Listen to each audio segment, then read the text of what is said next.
안녕하십니까. 개혁신당 부대변인 이유원입니다. 오늘은 가계대출 6조 6천억 증가, 서민 취약계층에 대한 희망이 되는 금융정책을 촉구한다는 내용에 논평하겠습니다.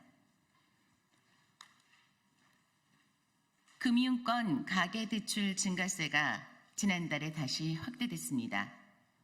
금융당국과 은행권의 고강도 대출 관리로 제2금융권 대출 수요가 몰리면서 효과가 나타났기 때문입니다.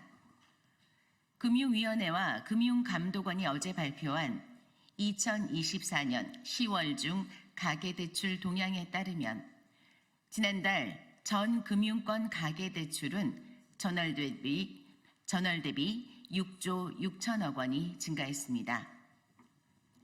9월 들어 미래금리 위험에 대한 가산금리를 부과하는 스트레스 총부채 원리금 상환 비율 DSR 2단계 규제가 시행되고 은행들이 대출 요건을 강화하고 한도는 줄이는 등 강력한 옥죄기에 나선 영향이 바로 나타나고 있습니다.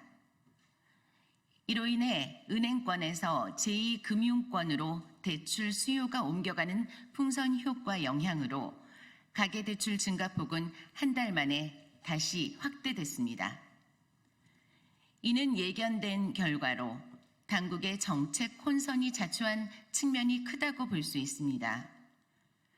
당국은 지난 7월 은행권에 대한 DSR 2단계 시행을 갑자기 3개월 늦췄습니다.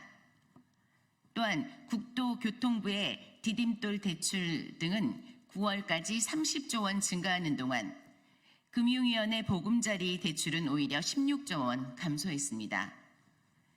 결국 은행권 대출 조이기의 풍선 효과로 수요자들은 이 금융권으로 몰릴 수밖에 없는 구조가 되고 있습니다. 여기에서 또다시 이 금융권 대출 창구마저 막히면 중저 신용자들은 제도권 밖으로 밀려나게 되어 더욱더 민생은 어려워질 수밖에 없습니다. 언제까지 오락가락 정책을 되풀이할 겁니까? 정책의 최우선순위가 가계대출 억제인지 아니면 집값 안정인지 명확히 설정하고 이에 따라 컨트롤 타워가 일관성 있게 추진해야 할 것입니다. 금융과 정부에 대한 서민들의 신뢰는 바닥입니다. 미래에 대한 희망이 되어야 할 예금과 대출이 점점 절망으로 바뀌어가고 있습니다.